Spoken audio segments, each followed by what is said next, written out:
There is breaking news tonight from the Washington Post. Stephen K. Bannon, who was ousted as White House chief strategist last summer but has remained in touch with some members of President Trump's circle, is pitching a plan to West Wing aides and congressional allies to cripple the federal probe into Russian interference in the 2016 election, according to four people familiar with the discussions. The first step, these people say, would be for Trump to fire Deputy Attorney General Rod J. Rosenstein.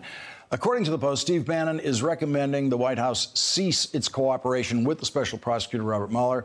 He is telling associates inside and outside the administration that the president should create a new legal battleground to protect himself from the investigation by asserting executive privilege and arguing that Mueller's interviews with White House officials over the past year should now be null and void. A search warrant used this week to raid the office, hotel room, and the home of Trump associate Michael Cohen specified that the search was targeting, among other things that we already knew about, all of his communications about the Access Hollywood video, the video in which President Trump brags about his preferred methods of sexual assault. The Washington Post reports the broad request also sought Cohen's communications with Trump and campaign surrogates about potential sources of negative publicity in the lead up to the 2016 presidential election. And the panel is back with us. Joy Reid, David Frum, Jennifer Rubin, and Joy, take your pick from tonight. I mean, you've got graduate of no law school, Steve Bannon, guiding the legal strategy now, or suggesting his guidance, and start off with fire Rod Rosenstein. Yeah, when I read the story, I was like, let me Google one more time and look at his bio to see what law school he went to. Oh, right, no law school. The idea that Steve Bannon is trying to worm his way back into the Trump inner circle by giving free legal advice that makes absolutely no sense. And apparently Don McGahn is horrified, but who listens to him? I think one of the risks here, though, could be that if Donald Trump listens to Steve Bannon, and there's a lot of evidence in his biography that even if he's mad at you, even if he thinks that you're a bad person in the moment, he will still listen to people he's supposedly fallen out with. That if he starts to listen to this and believe the Bannon story that the right will stand with him if he fires everyone down to the guy who mops the floor and gets rid of Mueller and Rosenstein, if he does that, he could lose his White House counsel. He could begin to lose the few remaining people who are, cognizant of reality. And then where do we go from there? David, from the Access Hollywood linkage in this subpoena is fascinating because shortly after the Access Hollywood video came out, within hours, Wikipedia dumped out some material about WikiLeaks, not Wikipedia, dumped out some material that was intended to be harmful to the Democrats, and the timing of that is interesting. And did that involve any communications with Russians to get that to happen? You can see where that might be the window through which Robert Mueller found this. And then shortly after that, the payoffs to Stormy Daniels and other women started. Look, in the last segment, I suggested that I thought Steve Bannon's political instincts were better than Paul Ryan's, and that Paul Ryan did damage to the Trump presidency, and that Trump, just from a narrow, self-interested point of view, would have been better off listening to Steve Bannon more and Paul Ryan less. On this legal matter, I think, again, Bannon's advice is pretty good. What Bannon is basically saying to Donald Trump is, you're incredibly guilty. Yes. Start acting like it. Yeah. Quit with this innocent person approach. It's not going to work. There are times when the cover-up is worse than the crime, but if grandma's dead body is lying rigid in the bathtub upstairs, the crime is worse than the cover-up. Try cover-up. It's your best hope.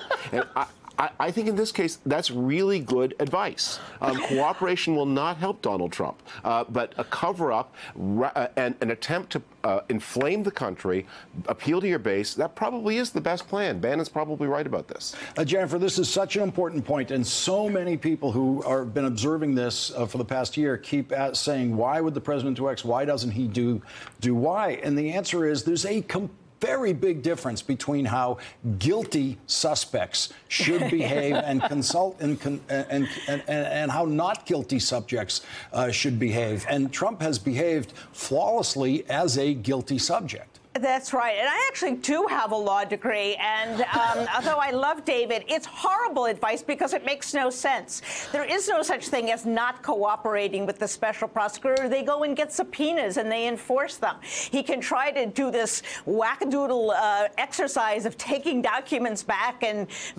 sprinkling them with fairy dust in order to get executive privilege, but that doesn't work. The special prosecutor and now the New York prosecutor are going by the book. They are gathering evidence. They're getting subpoenas, and Trump really doesn't have a choice. Sure, he could try not to cooperate, and then Mueller would go get a subpoena and force him to. That's the same myth behind his so-called scheme that he chooses not to sit down for an interview. Well, fine, slap a subpoena on him and have him come forward. So I think this is, this is Steve Bannon being Steve Bannon and trying to create chaos. What I think was interesting is it comes on the same day that for the first time, the Republicans are beginning to get nervous. And Chuck Grassley, who's the chairman of the Senate Judiciary Committee, is going to hold hearings on a bipartisan bill that would provide some, not really all, but some protection for Robert Mueller. And so I think there's definitely a sense on the Capitol Hill that this is a new level of crazy for Trump, a new level of being out of control. And they, I think, for the first time, are really petrified. He is going to take that step, and then they're going to be in the midst of a constitutional crisis. Well, go ahead, Joy. Well, I was going to say is, of course, procedurally, everything Jennifer just said is completely accurate, and every other president would understand it.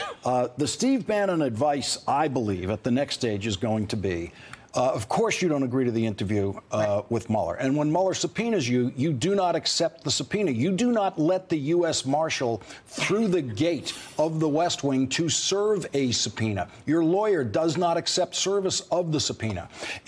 If they decide that the service has been achieved, you absolutely physically do not move a muscle and don't show up. And then you ask Robert Mueller, who are you going to send with what badge to get through the White House gate, to get me in handcuffs, to drag me up there? Because no one has ever figured out what you actually do if a president really does defy a subpoena, because Richard Nixon, in the end, didn't do it. And I had this very discussion with a couple of our friends, good legal minds, this weekend, and the right went crazy, even just the suggestion of it. But that is the problem. And it kind of goes with what we were talking about before.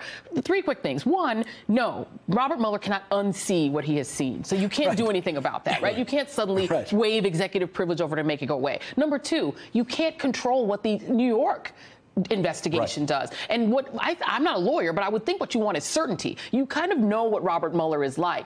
We don't know. If you get rid of Rosenstein, you don't know what the next person who might have some feelings about the Department of Justice and the way that they've been treated. You don't know what they're going to do. You don't know where it's going to go. But as a political matter, because you have a House of Representatives that will not act, a speaker who will not act, who will not enforce the Constitution, because no one has been willing to enforce a single sanction on this president. No one will enforce any law against him. The Republican Party is supine. They are butlers and concierges laying at his feet saying, sir, what would you have us do next? Even when they hate him.